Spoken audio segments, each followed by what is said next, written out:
கள்ளச்சாராயத்தை தடுக்க கோரியும் இது குறித்து தமிழக ஆளுநருக்கும் மத்திய உள்துறை அமைச்சருக்கும் பரிந்துரைக்க வேண்டி தேமுதிகவினர் திண்டுக்கல் மாவட்ட ஆட்சியர் அலுவலகத்தில் கோரிக்கை மனு அளித்தனர்.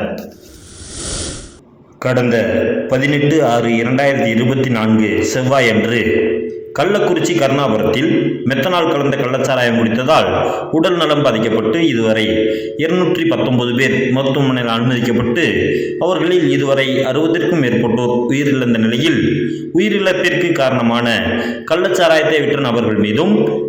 அதற்கு துணை போன அரசு அதிகாரிகள் மீதும் இவர்களை சுதந்திரமாக செயல்படவிட்ட மதுவிலக்கு மற்றும் ஆயத்திருவைத்துறை அமைச்சர் முத்துசாமி அவர்கள் மீதும் இதனை கண்டுகொள்ளாமல் விட்ட திமுக தலைமையிலான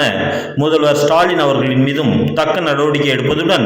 இவ்வழக்கை சிபிஐ விசாரணைக்கு மாற்ற வேண்டியும் தேசிய முற்போக்கு திராவிட கழக திண்டுக்கல் மாவட்ட கழகத்தின் சார்பாக இன்றைய தினம் திண்டுக்கல் மாவட்ட ஆட்சித்தலைவர் அவர்களிடம் விவகாரம் குறித்து தமிழக ஆளுநர் அவர்களுக்கும் மத்திய உள்துறை அமைச்சர் அவர்களுக்கும் பரிந்துரை செய்யுமாறு மனு அளித்தனர்.